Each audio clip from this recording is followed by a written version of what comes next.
dear guests, everyone who made it through the barricades in time. My name is Dorette Mumme, and on behalf of the Department of Cultural Education, I'd like to welcome you to our house on this 9th of November, to an evening devoted to art and politics and play and in earnest, as we call it. I'm here to frame this evening a little for you, for our German and our international guests, and to usher in a discussion between the people you see right next to me on stage. In alphabetical order, the artist, filmmaker, and policy planning chief at Center for Political Beauty, Cesy Leonard. Maybe you can raise your hand so everybody can identify who I'm talking about. Artist and author Vincent Meessen. Artist, writer and co-founder of the artist collective Leonard, What is to be Done, Dmitry Vilensky, and philosopher Mirjam Schaub, who made her way to HKW. Welcome. And our moderator, Petra Stegmann, will then take the stage from me later on. This evening is part of the program accompanying the exhibition The Most Dangerous Game, the Situationist International en route for May 68, which was curated by Wolfgang Scheppe, Roberto Ott, and Eleonora Sofrani, and is also part of the 4-year project 100 Years of Now, not to be mistaken with the 3-year project Kanonfragen, although both are intertwined in a way. In the lobby, you may also have noticed the walk-in radio archive Radiophonic Spaces, which is also a project that is part of 100 Years of Now. Welcome to HKW. I've heard that some people sometimes find our multifaceted projects a little confusing, and usually my department is brought into play to make things a little easier to understand. But tonight I'd ask you to surrender to your confusion, because this is a good day and this is a good place to realize that simple narratives are a trap. HKW is surrounded by history, but all around us, history is also being rewritten daily. You can see it outside right now. And also inside the building by the thinkers, artists, musicians, scientists who link, interpret, and debate the historical with the contemporary here, just as we will do tonight. November 9th seems to be the perfect date for this. Since we have chosen English, or bad English, for better or for worse, as the lingua franca to facilitate this discussion, I assume that, that there are also some international guests in the audience. In a few minutes, Petra Stegmann will say a few words about this special day in Germany, which is not an official German day of commemoration or a public holiday. Rather, it seems to have been shaped from a collective need to bring turning points, decisive situations in the turbulent history of the 20th century to mind again and again, because in retrospect they seem to mark the long pathway to a democratic society that was lined with some painful errors, and is and will, 100 years of now. And parallel to this narrative of a history of revolutions, their success or failure, of course, we can open up another one in a place like this especially. The story of intellectuals, of artists, writers, scientists, who in their own time had to process what was happening around them, who with their own means somehow had to do something about it. For, as we all know, the questions that we are asking tonight are not new. Every generation has to renegotiate the relationship between arts and politics and activism for themselves. Particularly, of course, those actors who see themselves as pioneers of a new, better idea of society. We commonly refer to them as the avant-garde. And the last group that was called this, according to the current state of historical narrative, or rather the Western canon, was the so-called Situationist International. The Situationist International was a small group of varying composition that was active from 1957 to 1972.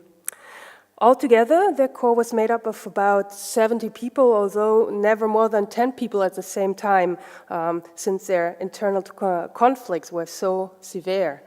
Their ranks included theorists, artists, architects, writers, and we have to visualize what kind of generation they were. They had witnessed World War II and now had to react in their respective countries to the polarizing narratives of the newly formed blocs in which, in many cases, those same people who were responsible for all misdeeds were still holding the decisive reins of power. They deliberately bore the name International, thus forming an umbrella organization for various European groups that also sought the right balance between art, politics, and activism. They met in various places in Western Europe, organized conferences, published magazines, and produced paintings together. The artist was attributed a special sensitivity, particularly fine attendance for social and revolutionary correlations. And the artist was only of interest in this very role as a revolutionary. Together, they wanted to establish a revolutionary front and culture, to invoke the human image of Homo ludens, the playing man, to challenge the authoritarian structures, to challenge the spectacle of capitalism. To cut a long story short, a long story of internal struggles, in 1962, the Situationist International, or rather the group around Guy Debord, had clarified their relationship to art and politics and activism, to the effect that from now on, all art that could be co-opted by the market no longer fulfills a meaningful function and is therefore dead. From then on, the only field of work for artistically ambitious group members was to be the revolutionary action. In other words, to create situations that might possibly go down in history as turning points. Accordingly, all artists who did not want to bow to this dictate were pushed out of the group, if they hadn't yet left it on their own volition. And I'm tempted to add some more thought and explanations to this. In this narrative, we are, as I said, only in the year 1962, while the exhibition title bears the words en route to 68.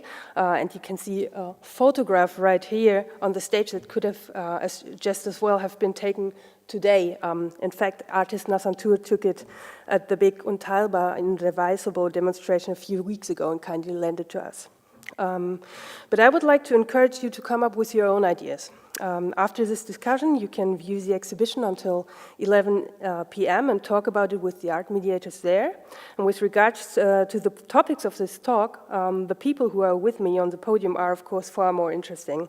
I will turn over now to Petra Stegmann, the newly appointed director of the Kunsthalle Wilhelmshaven, which is also a place that emitted a revolutionary spirit 100 years ago. Furthermore, she is founder of Down with Art, in capital letters and with exclamation mark, association and Down with Art publishing company in Potsdam. And as a curator, she focuses on action art, post-war art, especially from Central and Eastern Europe, and on ephemeral works of conceptual art, performance, and minimal art in nature. She curated the international touring exhibitions Fluxus East 2007 until 11, and The Lunatics Are on the Loose, European Fluxus Festivals 1962 to 1977, among many others. And recently, the forest exhibition Through Forest Wilderness 2018. I hope you have stimulating discussions on art and politics and play and in earnest. Thank you.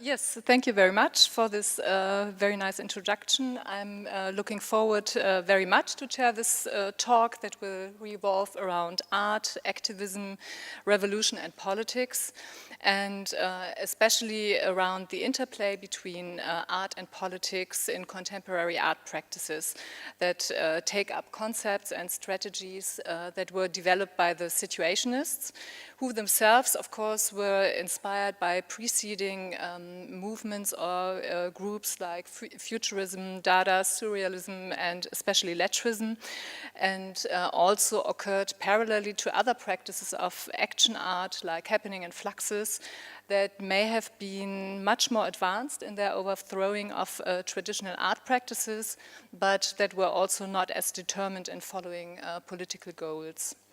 So in the works and actions that we will be discussing tonight, we will come across Guy Debord's concept of the society of the spectacle, which addresses the taking over of social life through the commercial world. We will see the strategy of détournement applied in contemporary works in which the terms of a systems are used in order to turn against itself. And yes, I think also further situationist strategies will play a role. And our talk takes place on a very charged historical date in Germany, as Dorette Mumme already said, today being the 80th anniversary of the November pogroms, when countless windows of Jewish-owned houses, shops and synagogues were smashed throughout the country, and many persons murdered in an act which was in fact orchestrated by the National Socialist regime, and it was made to look as a protest by the people, and was just thus the perversion actually of a revolutionary action. And this particular date is also the reason why Jacqueline de Jong, one of the invited guests and one of the very few still living members of the Situationist International, understandably declined to be part of a podium in the German capital tonight. But today is also the anniversary of other important events in the context of political upheaval and revolution. So on the 9th of November in 1848, the March Revolution began to falter with the death of politician Robert Blum. And this day in 1918 was the day on which the November Revolution reached Berlin, after it had started with the soldiers' mutiny, first in Wilhelmshaven, as I have to say, as a new Wilhelmshavener, and then an upheaval in Kiel. And not last and not least, of course, 29 years ago today, the Berlin Wall came down and paved the way to the German reunification. However, these revolts are not in the focus of neither of the exhibition nor this talk, which the exhibition, of course, leads to the student revolts of 1968. And in this context, I found the Lennon-Mccartney song Revolution quite enlightening. And I would maybe interpret it as the spectacle's jaded comment on the revolutionary situation. And maybe we can have a little sound bite. Yeah, you say you want a revolution. Well, you know, we all want to change the world. That's the Beatles.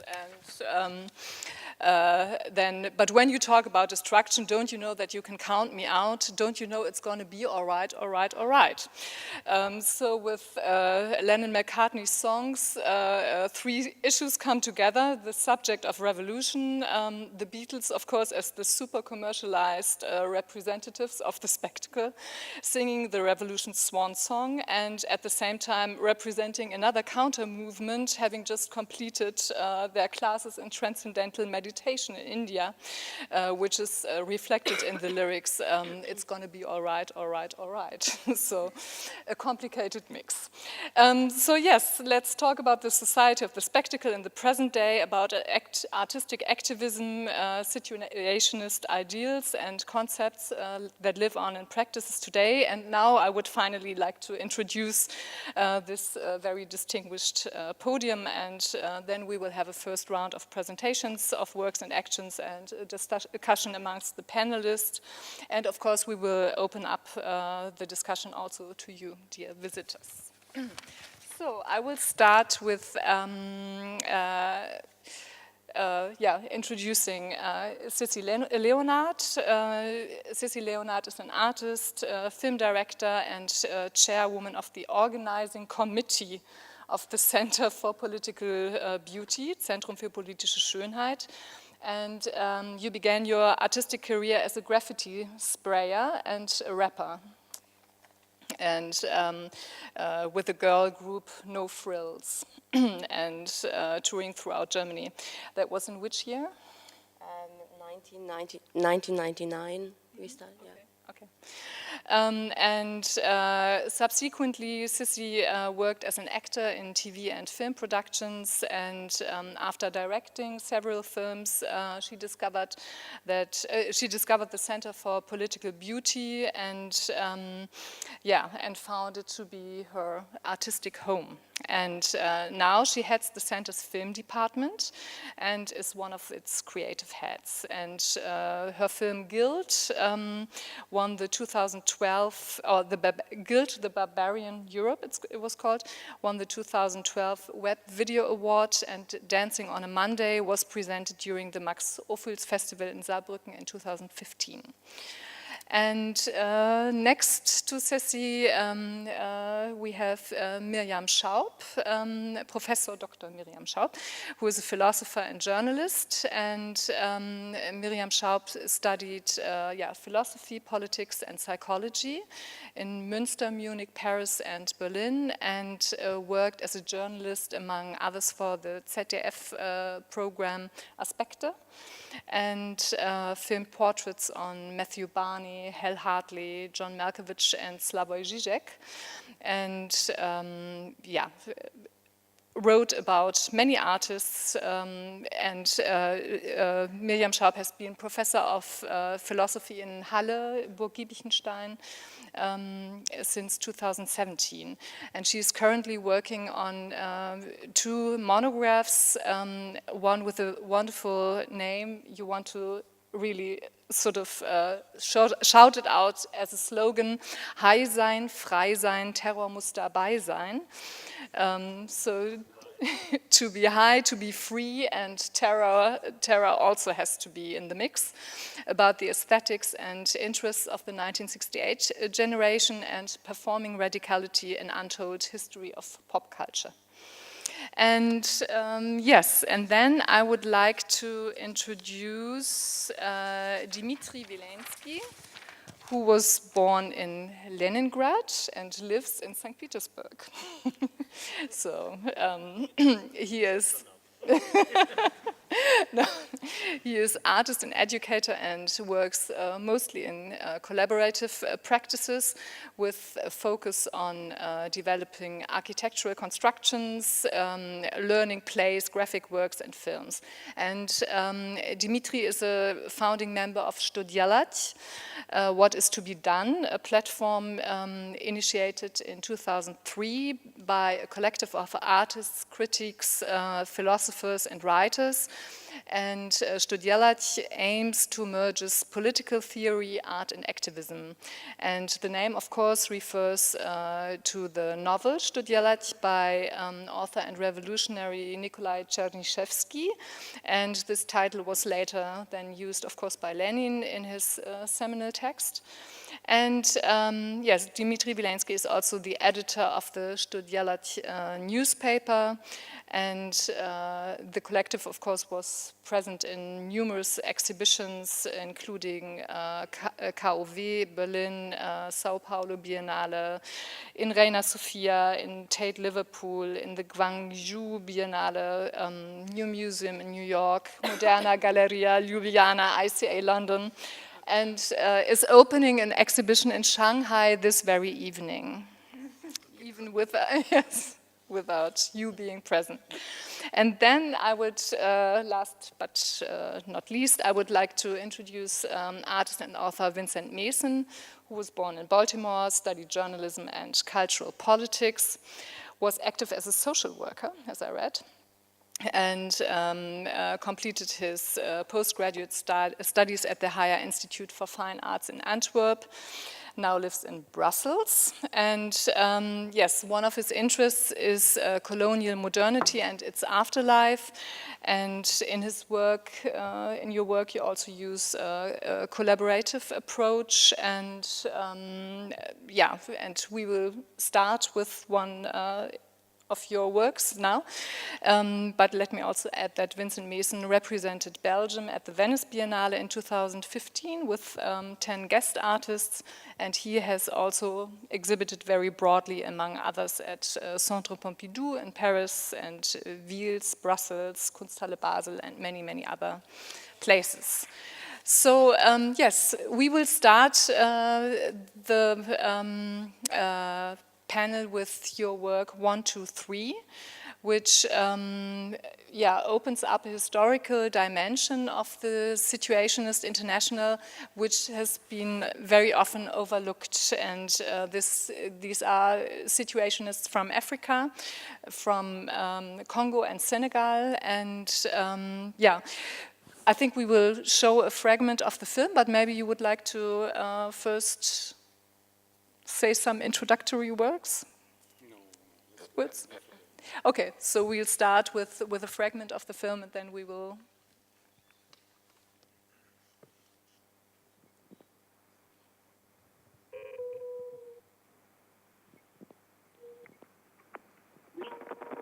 Allô? Oui, bonjour. Bonjour Raoul. Bonjour. Bonjour. Oui. C'est Mbelolo Yampico qui t'appelle depuis Kinshasa. Oh, salut Mbelolo. Salut, Ah, salut. non, mais ça me fait plaisir de t'entendre. C'est une bonne surprise. Très content de t'entendre. Mais moi aussi, moi aussi. Donc, je t'entends très mal, Ça passe pas très bien. Ça ne passe pas très bien. Est-ce que tu te rappelles encore la chanson que je t'avais envoyée là? Je me souviens. Ngwa mazambongo. Kansi wakono nzakwe. Kansi wakono nzakwe. Gaya unanga. Mazambongo. Kansi wakono nzakwe. Kansi wakono nzakwe. Gaya unanga. Ça c'était la participation aux événements de mai 68. C'était une chanson très situationniste à l'époque. Hein? Oui. Bah, ici, tu sais, on est rentré à l'époque de Mobutu, mais on a survécu quand même, hein, lui est parti. Oui. Ah oui. Bon, la décolonisation, c'est toujours en vigueur. Hein. Oui, oui, oui. Bon, dans les cours, j'ai introduit la société du spectacle, le traité de savoir-vivre aux futures jeunes générations. Puis j'ai ajouté aussi les damnés de la terre de France Fanon. Oui, oui, oui, c'est très bien. Je pense que tu survivras encore longtemps, hein, dans la mémoire des Congolais. Ça, c'est la section congolaise de l'international situationniste. Hein. Mais oui, vous êtes déjà mort là-bas. Nous continuons. Oui, c'est notre combat, toujours recommencer. Merci Raoul, à la prochaine. Hein. Ok.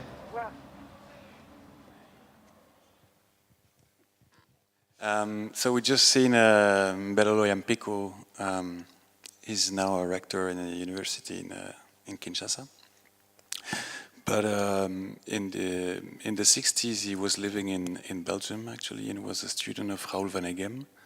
Raoul van Egem was one of the main protagonists within the Situationist International. He was Belgian. He's still alive, actually. Raoul is still alive and kicking. And we can hear him in the film, although we don't see him. And so I started the work in the framework of the Venice Biennale because I had received a call by the director of an institution who had bought some archive of Raoul from the Situationist International and called me and said, you should come and check because there are 2 papers here with lyrics from Congolese songs that are connected to May 68. And so it started really like usually when I work, I kind of, research a lot, and then for the first time here I got a phone call, and then I got the copies, and so immediately that was very, very interesting. And it all started there. I had no idea whether he was still alive and so on. And of course I knew by having read the Situationist International that there was a small connection with Congo, although nobody had never worked on that or never anything was published also. And then these lyrics were actually in Congo, which is a language from Bakongo, from the south of Congo, and connecting with the events of May 68, and a very internationalist, very, very radical song also, completely out of the grid, even in the tradition of folk song, or even in the tradition of rumba from Congo. So let's say there's a start there, and then there's a connection with the present, and the film is actually a way to raise the question of this connection with students from Congo and how they came in touch with the Situationist International, and what they made with that, and what they brought back in the country afterwards. And the film is actually 35 minutes, and it's sort of puzzle recomposing also that story. But there's also a very strong connection to the present-day situation in Congo. There's another maybe small extract where we can have more of him telling a little bit part of the story. L'international situationniste, même si ce mouvement n'était pas très connu au grand public, mais le milieu de la sécurité suivait ça de très près. Et d'ailleurs, au début à Paris, on prenait les Guy Debord, les Raoul comme des artistes. C'est comme cela qu'on les prenait. On pensait même que c'était le prolongement du mouvement lettriste, par exemple. Mais c'est en mai 68 qu'on a vu toute la richesse que contenait la théorie de ce groupe-là. Alors, je pourrais même dire que nous n'étions pas les seuls, Lungela et moi, à avoir élaboré quelque chose sous la signature de Guy Debord. Parce qu'effectivement, pendant qu'on discutait, c'est Guy Debord qui prenait note de tout ce que nous disions. Et à la fin, il a sorti ça comme synthèse. Ça, au fond, je pense que d'autres aussi ont connu la même expérience, hein, au sein même du mouvement de l'international situationniste. On a développé avec Guy Debord cette idée que, bien sûr, les Belges avaient colonisé le Congo, mais le capitalisme avait colonisé les Belges chez lui. Et par conséquent, maître esclave se retrouvait esclave quelque part. Et cette thèse nous a amené à dire que pour réellement libérer la société coloniale, il ne suffisait pas de faire partir physiquement le maître. On a mis fin à la présence physique du colonisateur. Mais son système était resté, et son système recrutait des commis, c'est-à-dire des gens pour le reproduire. Qu'ils soient congolais ou noirs, ça n'avait pas d'importance. Il reproduisait un modèle qu'il fallait au fond détruire.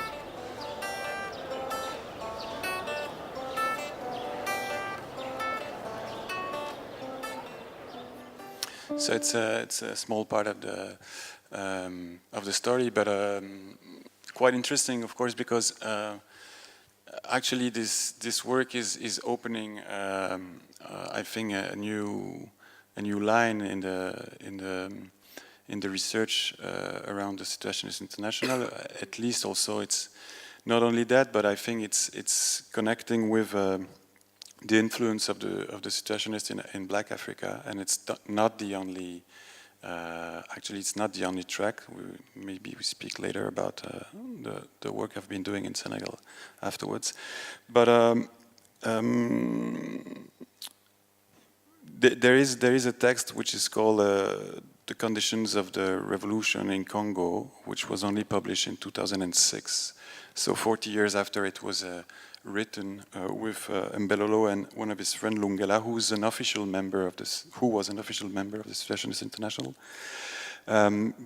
So you see, this text, these theses, they were published much later, and it's also while researching in the archive in Paris, because as you know, the archive of Guy Debord have been bought by the French state and are located at the Bibliothèque Nationale. And this archive has, of course, opened also a lot of new lines and new researches for I would say commentators or people that are in the more in the circle of the academic. But still, there are many interesting things in that, and so part of the research has been based on that also.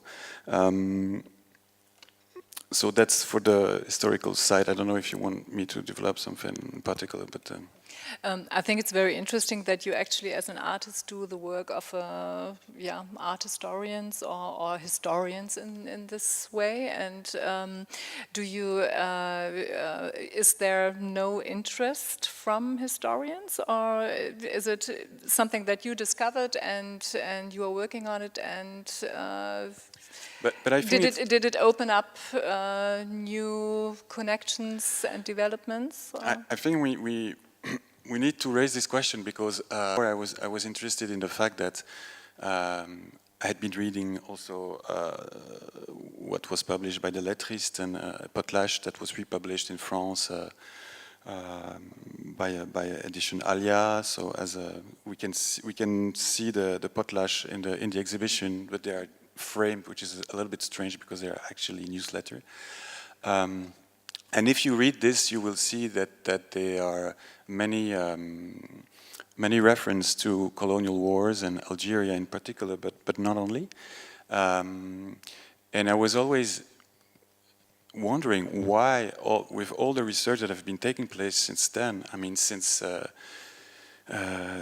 the commentators starting to write after '68, and then there's a huge number of books about the Situationist. Nothing was, that situation about the presence of North African was never brought, never researched. So first, that was already first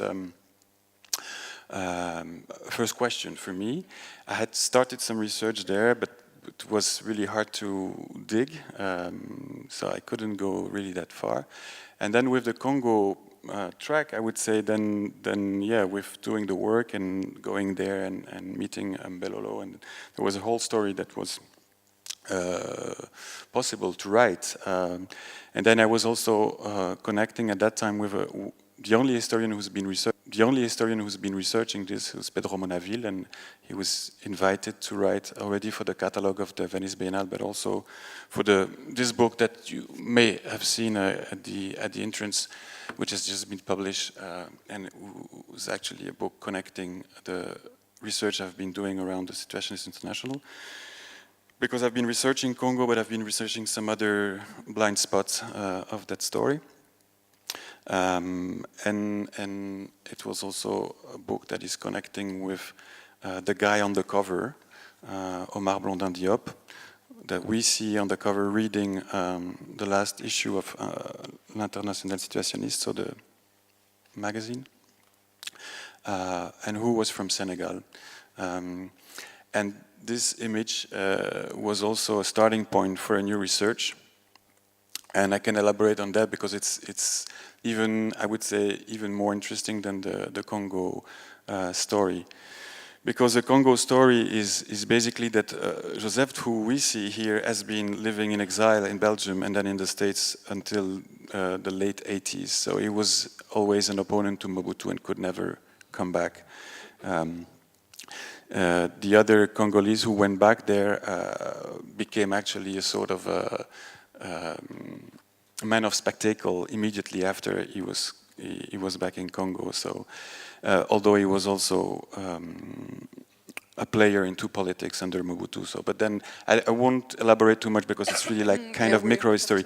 What is interesting, I think, is that as we see in the film, that is I would say the recomposition of a song that was written in May '68 as a way to actually mobilize the population in Congo.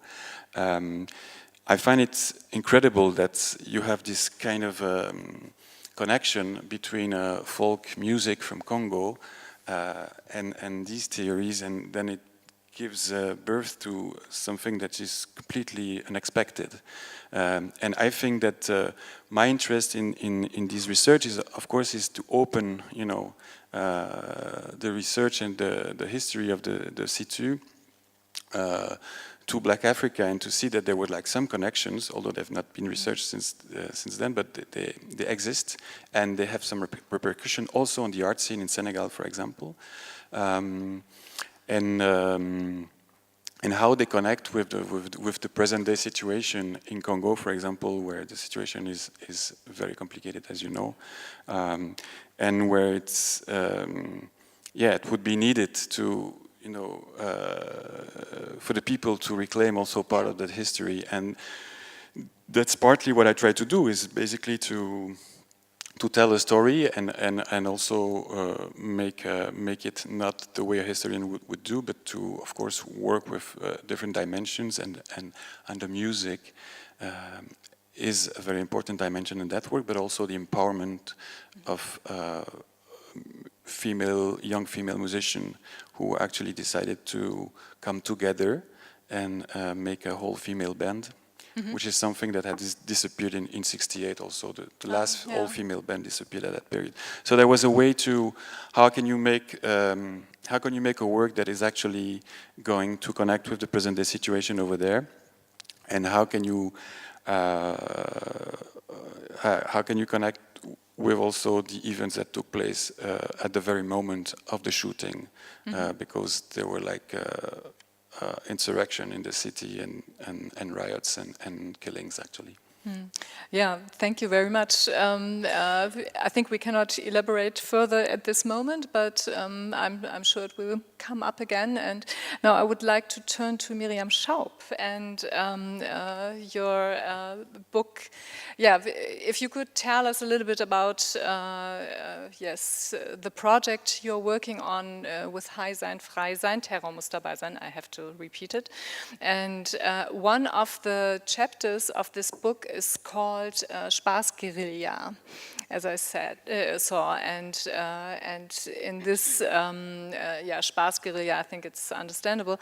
You deal with the Situationists and Gruppe Spur, Subversive Aktion, and others, and it would be interesting to hear, about typical actions and strategies of these groups, and also maybe how some of these strategies live on in contemporary practice, and especially when I read Spaßguerilla, I had to think about, of course, we have strategies that were taken up also by right-wing groups, like the right-wing activist Götz Kubitschek with his konservative subversive Aktion, but I was also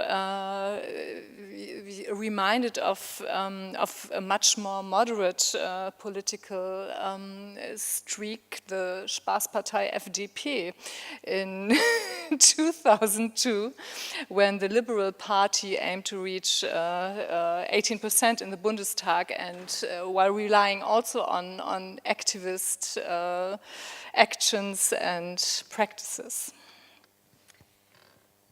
Wow. So where to start? First of all, of course, I'm a philosopher, and so what I found very interesting, firstly, is that the label Spaßguerilla was not given by the Situationists themselves. It is a title given in the 80s, like 20 years after it happened, by Fritz Teufel, who recently died. Secondly, I was thrilled by the idea that the Situationists would criticize the books the students would read or not read. I was always thinking, being born in 1970, that they would be thrilled by Dialektik der Aufklärung, by Horkheimer and Adorno, but they weren't. They were underwhelmed, in fact. So one of the incidents I like to stress here dates back to the year '63.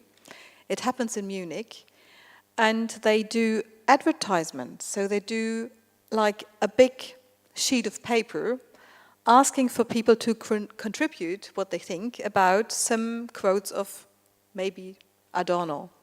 And they are absolutely aware that this so-called critical theory is a kind of intellectual perversion insofar as it never comes to recommend anything to do practically, that it is absolutely absorbed by its own delicate analysis, but is in fact very, very cynical about possible action resulting out of this analysis. And I was absolutely fascinated that it was like years before the students made a similar experience, they would challenge these self-satisfactory pessimistic mode of the critical theory. And they were absolutely against it. And they asked people, are you also against it? Do you also think there must be a bridge between theory and practice? Do you also think there might be a kind of action we need to think of? So please get out of your pessimism, become productive. And if you have an answer, please write to Mr. Theodor V. Adorno at Kettenhoferweg in Frankfurt. So it was a kind of, a strategy to make themselves public and to gain members, but via Adorno and writing protest letters to Adorno. And what happened? Adorno sued them. He was asking a law, and you know why? Because the quotations insinuating, because they had to write to him, were not his quotations. It were quotations by Habermas, by Marcuse, by people around him. And of course, the Situationists knew that. And I think they also knew that he would be absolutely furious about the fact that not one of the quotations was really of himself. And he got 100 euros compensation by a court, by a German court, this Adorno. And I mean, I would never have expected that this would happen in '63, And so I became very fascinated that also one of these members was not an artist at all.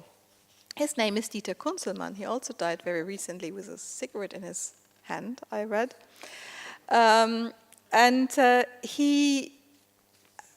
He then became a kind of spin-off. He was the initiator of this subversive action, which was also a separatistic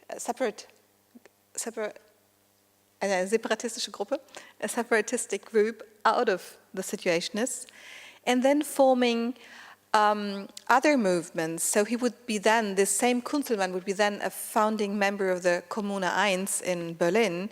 He would also be one of the founding members of the Tupamaros Berlin. He would be a founding member of the Zentralrat der umherschweifenden Haschrebellen. Don't ask me to translate that. And later became members of the movement of the second Bewegung 2. Juni, which was a very militant group. People mistake them for the RAF, but it's a different group with a different strategy. So this Councilman was really the non-artist in this situational group who grew out of it and would constantly create spin-offs. Every 3 years he would create a new spin-off. And he would also be part of, very influential for Rudi Dutschke and the anti-authoritarian movement in Berlin. So what I liked, of course, about the Situationists is that they were constantly on the run. They were never interested in, mummifying their own legacy. They were constantly moving, and they were constantly reinventing their strategies in different conditions. They were extremely fast, quick, and they would never, they had no idea of Nachhaltigkeit or to consolidate they were not interested in sustainable, I think they were not even interested in art. And this is, I think, also very, very compelling. So now to the question, is the FDP entitled to use one of these? No, they are not. And is anybody else entitled? No, they are not. People think that if you come from a leftist movement and develop strategies, that this performing, how you perform your strategies and your content is somehow relating. And it is absolutely disgusting to find out that people just hijack what you have developed and they cut the link between performance and content. And they use a performance which was designed to serve a different cause. And they hijack it and use it. And of course, you think, do I want now hijack their actions? Do we now want to wear uniforms and have Fackelmärsche and run around as if we were Nazis? No, no leftish person would ever think of hijacking rightish movements and their strategies. Never, ever. And this is, I think, part of the perplexity that is also paralyzing the left movement, that their strategies were giving out of their hands and they were now they cannot take them back. They are poisoned now. The innocence is gone. And yeah, that's so. I can only deepen the gap. I cannot give you a solution how we get out of it, but I can try to analyze this paradoxical moment we are in. So we're in the situation that situations cannot be created as innocently as we wanted them. And of course, this is all linked to, as you stressed out, to revolutionary theory. This idea there has to be a revolutionary moment or a situation and get people together and to be there. And so I think we are in the situation we have to find new strategies. Yeah, thank you. But I think it's always interesting that, of course, if you look also at this exhibition and you find all the material that inspired the Situationists, I'm always missing the Futurists, which were actually also a right group. And I mean, of course, if you look at what Dada would not be possible at all without the Futurists. So I think the avant-garde also has a very complex history in this respect, and I have the feeling that this is very often overlooked as well. I mean, maybe we can just go to the audience and ask them, what action of the Futurists do you recall? Is there, just give me, do you recall a city where one of their pamphlets was firstly thrown off to the public? Do you remember which city that was? I want to pose another question before. Okay. What do you think about Richard Bannon as adapting on De Boer's strategies from a very right-wing position, but he's adapting absolutely, which I think in movies and the whole strategy on what the Situationists did, on what De Boer did, when you think it as a game of ongoing dialectics. Well, it's nice that you ask me, but I'm not, as a Deleuzian, I'm not at all into dialectics. So I would like to pass it to... But De Boer was an admirer of the Hegelian form of dialectics himself. Yes. So he always stated it in the society of the spectacle and everywhere. Yes. Ivan. No, but I mean, actually, most of Situationist legacy and heritage we right now can consider like open code systems, so everyone can use it. And I also don't think if the right-wing people can use the same strategy which we know from the past, it prevent from progressive usage, because it's kind of alphabet which you can recombine, recompose, and create your own message. We don't have other alphabet today. It's just recomposing the devices, I would say. The only thing which I think that actually somehow we should permanently focus that actually the heritage of Situationism is a tragic negativity, very tragic one, because they also depict this totality and actually didn't show so much where is the exit. Of course, you can speak like Fassbinder and Dritte Generation about that Spaß terrorist and so on, make a lot of joke. But same time, especially after '68, when De Boer also was completely disillusioned about French student movement and connection with working class, failed completely, general strike failed, and, you know, he ran away, and you know how he finished, you know. He killed himself by shooting himself into the heart. What a mess. Yeah. So much blood. Okay, good.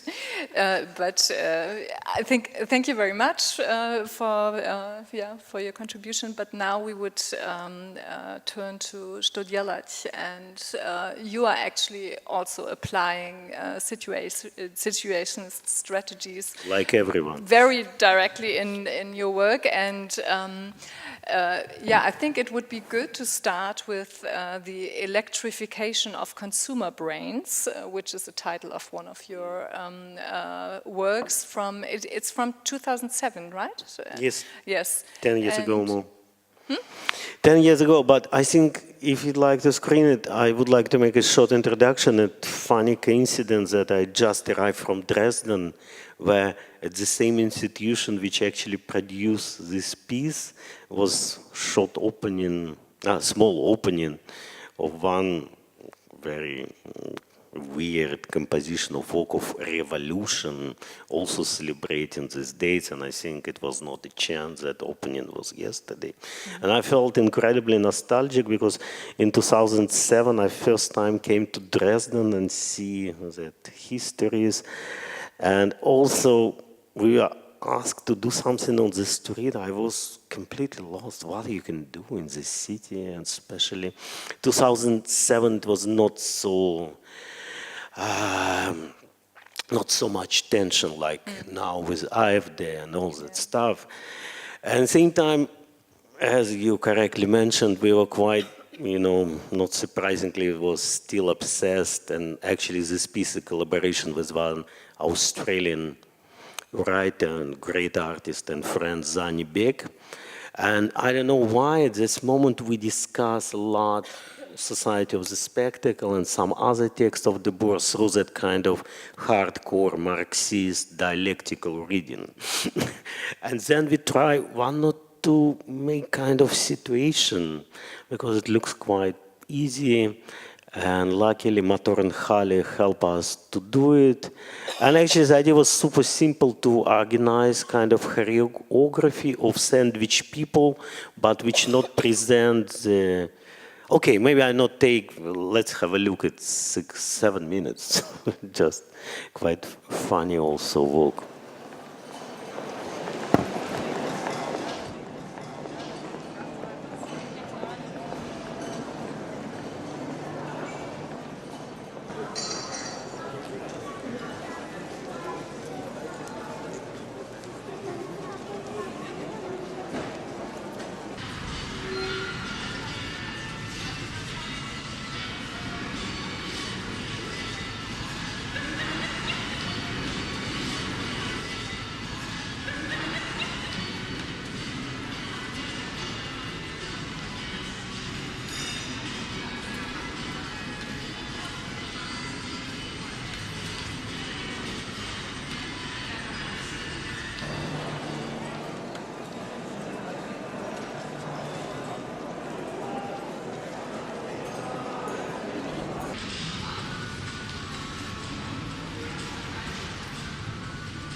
War bestimmt auch in so einem Kloster, wo man nicht reden darf.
Kannst du übertreiben hier.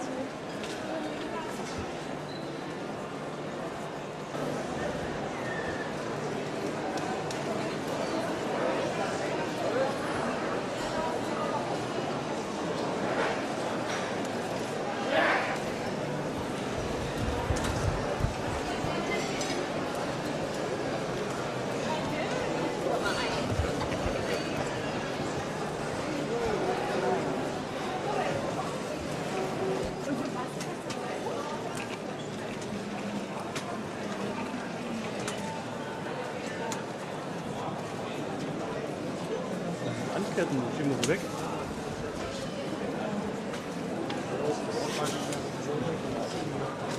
Das ist ja nicht mehr Flasche.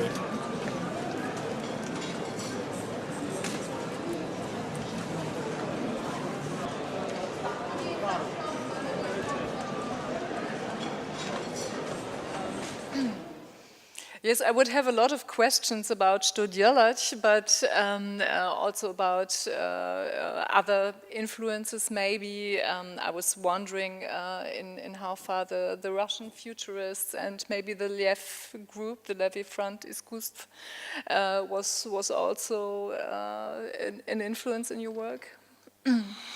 Yeah, in some way, yes. Actually, our group work a lot with that kind of repressed potential. Mm-hmm. Of course, there are some visible things like formal invention and methodology, but at the same time, we are very much interested in that potentialities which was not fully realized, and of course, that legacy of Soviet avant-garde and all that groups which you mentioned play a big role for us. And historically speaking, I was trying to think who could be simultaneously considered kind of Soviet situationist, but there was few kind of actionists but collective actions in Moscow started a bit later. But of course, actually also was a lack of information. I'm not sure that people immediately could be part of that networking when people handle that very small circulation of pamphlets and smuggle it into Soviet Union, if it makes sense. And actually, as you know, the Boer was incredibly critical towards Soviet Union, so it was for him structural spectacle compared to fluid spectacle in the West. And yeah, but then in the 90s, I guess Moscow actionism was quite obvious references to situationistic practices. First zines which published Anatoly Osmolovsky, Rade Group, and certain kind of activist group who was kind of flourishing in late 90s, I would say, shortly before our collective. Yeah. What actually came into my mind that right now we exist the same time as Situationists, 15 years. 2003, 18, and 57, 72. I don't know how long we managed and how we will finish. Yeah, but yeah. Yeah, thank you. Now we will turn to a very different group, I think, from Studielach to the Center for Political Beauty. And you work quite differently with different strategies. And we could either start by showing the Scholl 2017, or would you like to first elaborate a little bit on the strategies and the actions that...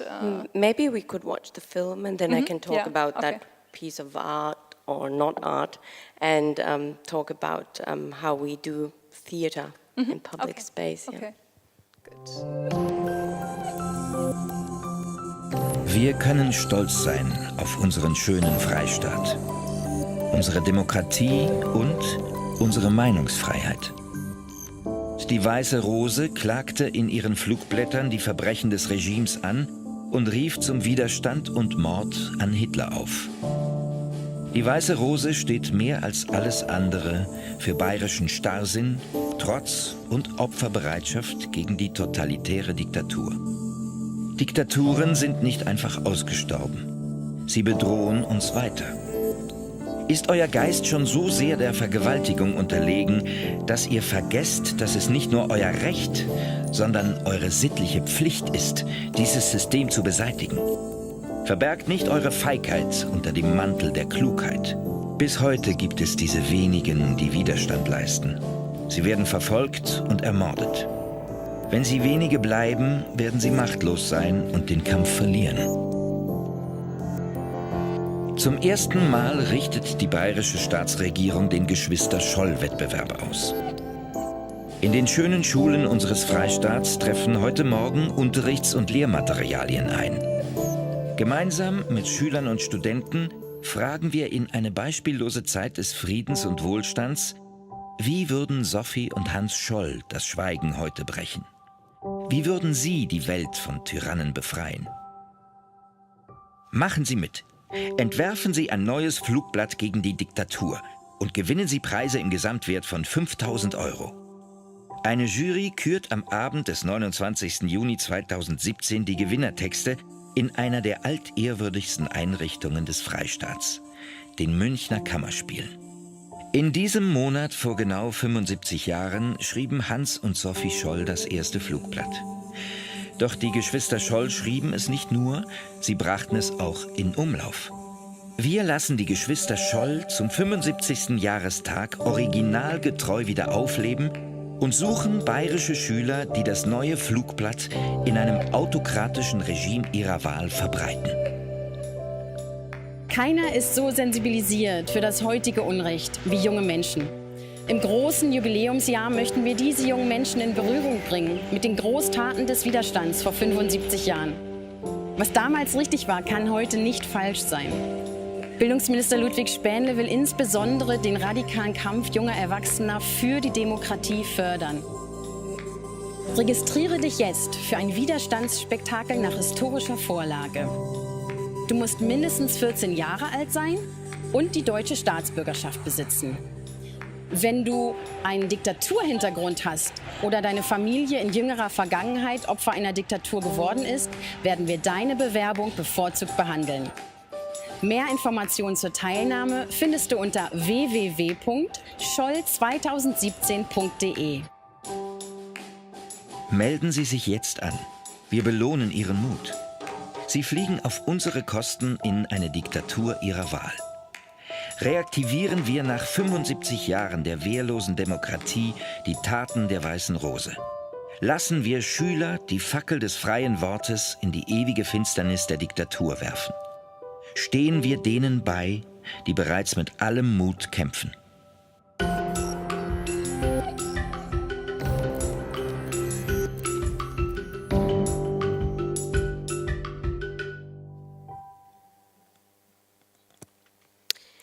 Yeah, so you saw the video.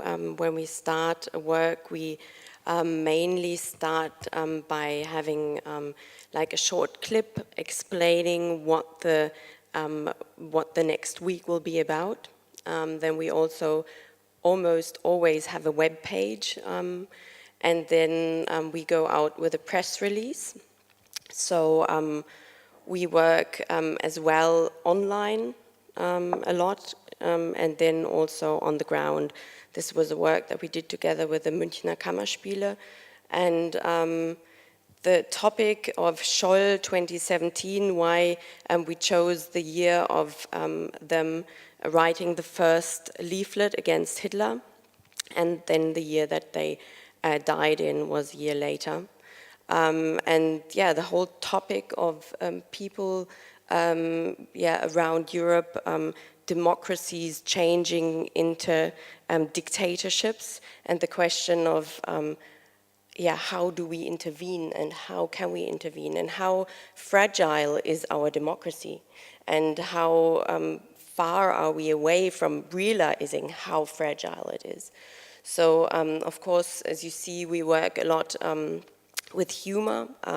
it's a lot about getting people to participate again, challenging the politics, the state of now, definitely going over the border, of course, often of well taste.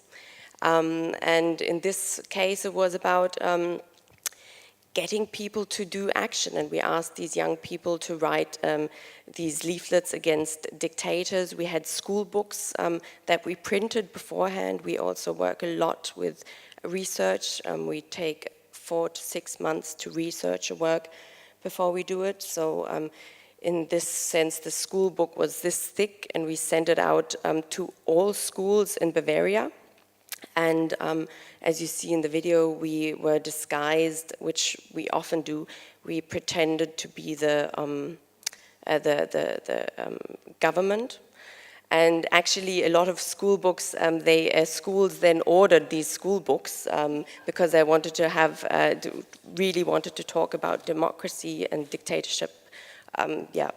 So this was one part of our work. We call it theater, but not theater in a sense on a stage.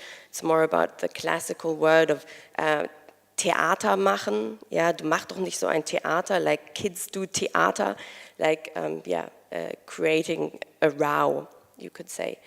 And as I was saying, in the beginning when we started out in Munich, we have all different stages where we play. We call them stages.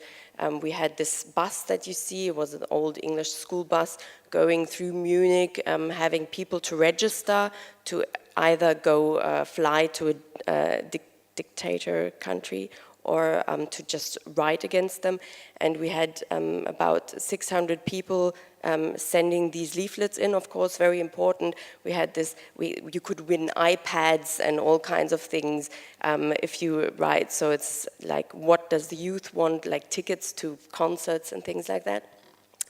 And also we went to the Maximilian, to the university where the flyers were thrown down and where Hans and Sophie Scholl got caught and then sentenced to death. So that was an important part always, the historical, like what do we learn from history and what do we really learn from history, and is it just like in a museum or do we start to act? So this is always in our work a very important point, you could say. But also, we went to the Ludwig-Maximilian Einkaufsstraße, where we stood out and giving out flyers like these street interventions we do, but as well having a historian there talking about what would happen if we stand up against dictators now.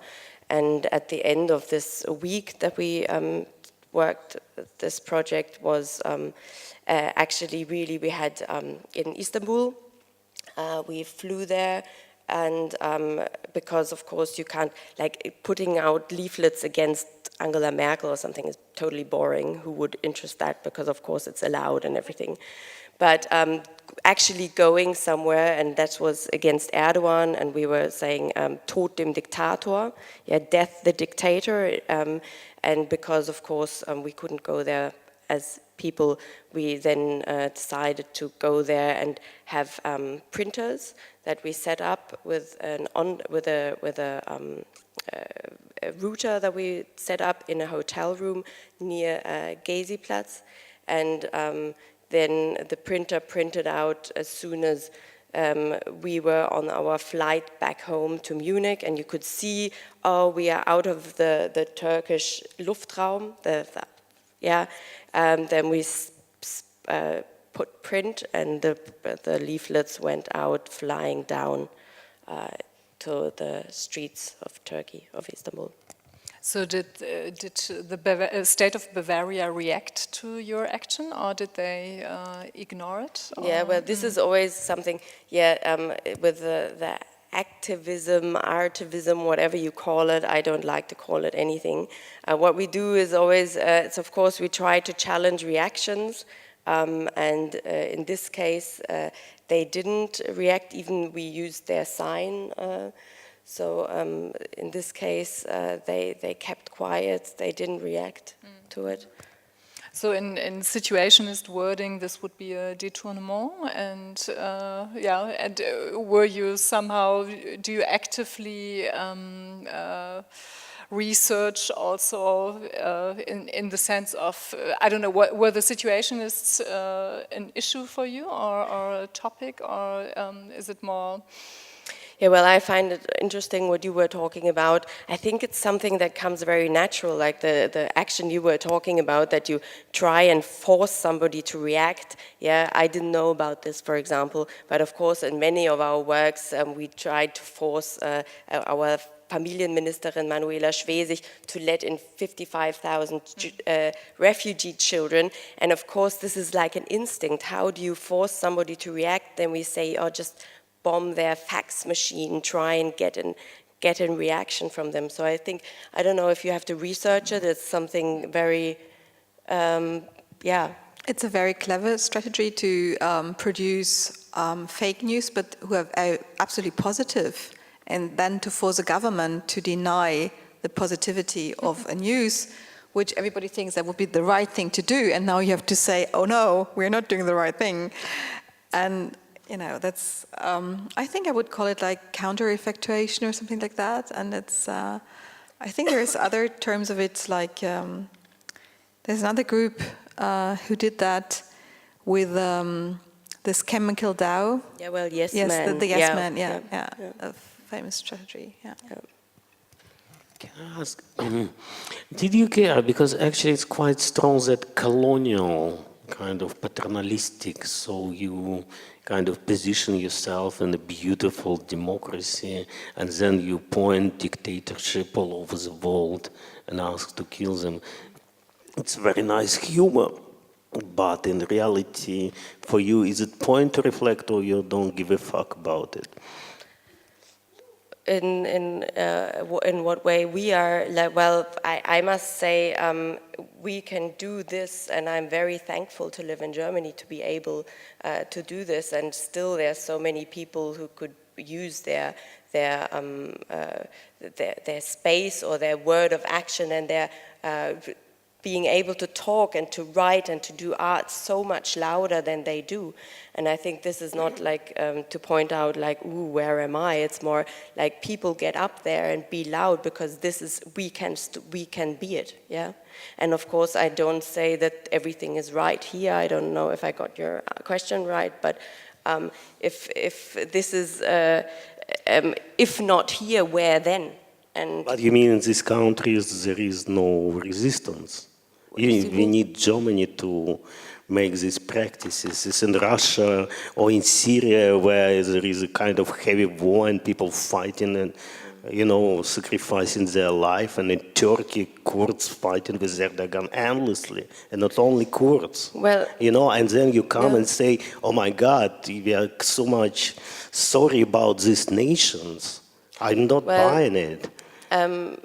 I understand your point totally, but I must say that I can just say from my opinion that if I go back in history, or even just from me as a person, I would have wished that other countries would have stood up for me. And I don't care from what perspective you're talking, but isn't that important, that from wherever we all speak up for those who maybe cannot speak up anymore? Yeah, absolutely. And solidarity, I don't deny at all. Yeah. But actually, the only way, because you use a lot of that subversion or whatever you call humor or irony. So if that irony also reflects this problematic position, because actually you paint Germany so nicely in this materials, but we are not sure it's the most nicest place. I find it's also making a bit of fun, of course. Yeah, Germany. Of course we know your history. And that we're I'm using particularly the speaking CSU, about this section, you know. Okay. But anyway, what is interesting, and I think is also a big part of the work we do, is of course that people hate it, people like it, some people love it, but it creates something within people, and this is something that for me, or for us, I think is always a big part of what we do, is that, going there where people say, fuck you, what are they doing? And this is part of definitely the fun, and also what you said, like, yeah, fuck, revolution has to be on both sides. It has to create some discussion, and I think what it does, of course, it makes you to try and say, on what position am I, and what is your feeling to what we do, and this is, yeah, that's interesting. I think the word fun for me is a little bit difficult in the context of the work of the Center for Political Beauty, because I think what you do is, of course, you do a lot of transgressions, and you use, one could say that you use a lot of groups for your actions, which are, maybe they are not aware of being used in this at that moment. Yeah, but that is also, that is for me an argument that du sprichst ihnen ihre eigene Entscheidung ab in dem Moment. Like you, in that moment where you say those people can't decide by themselves if they want to go somewhere or write something, then in that point you are on the stand to say that they are not able to make their own decisions. No, of course they are able to make their own decisions, but they don't know that they are in the middle of a prank. But no, that was so interesting also in the press conference that we did. Like the press they were young people on the stage with us, saying that that's important to speak up and do something, and they were 21. Like who is allowed to tell them what they think or not think? And then there was like the audience also telling them that we are using them, and they're sitting here. Why are you talking about us? Yeah, we are sitting here. We want to talk for ourselves, and I think a lot of our work is also definitely to do about thinking for yourself. Yeah. I think one question that I would like to ask the podium before we open up, because I think the time is, it's proceeding, is has activist art ever really changed a situation? Or is it, of course it creates attention, but have there been some real changes? Or well, I wouldn't do what I'm doing. If I would say that art doesn't create change, then I wouldn't do it. So I think it's often not very measurable. Like if I read a book and this changes my life, I cannot measure it in numbers maybe, but it has created a change. And of course, music and art and writing, and of course it changes the world. It had always changed the world, and of course it intervenes in politics as well, of course, I'd say. Well, yes, of course, it changes maybe an atmosphere or something like that, but do you have an example for a work that has really actually, a political artwork that has changed politics?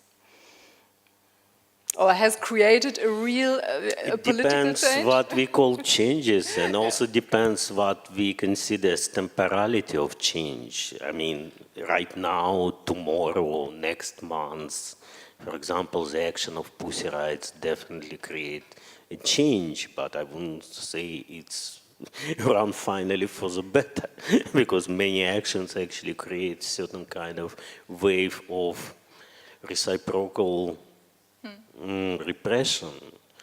And actually De Boer also said one important thing, something I don't remember exact quote, that true critique knows how to wait, because he also have kind of very strange relation with time, and also his existential time and revolutionary time. I absolutely agree with you. Actually, art and culture definitely bring a lot of changes. Sometimes they commodify it, sometimes they can really contribute to liberation, sometimes it always much more play of dialectic because it goes in both directions. It's ongoing ideological fight over hegemony and other things. So, but at the same time, things change, and I think actually that's why I became quite angry about your piece, because actually I think what right now activists bring completely new ethics, and I see big problem with your works because this is right now at stake.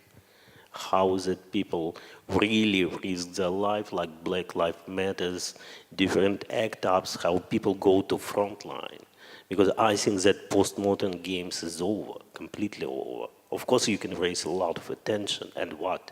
It's completely integrated into the logic of spectacle, as Gibor would say.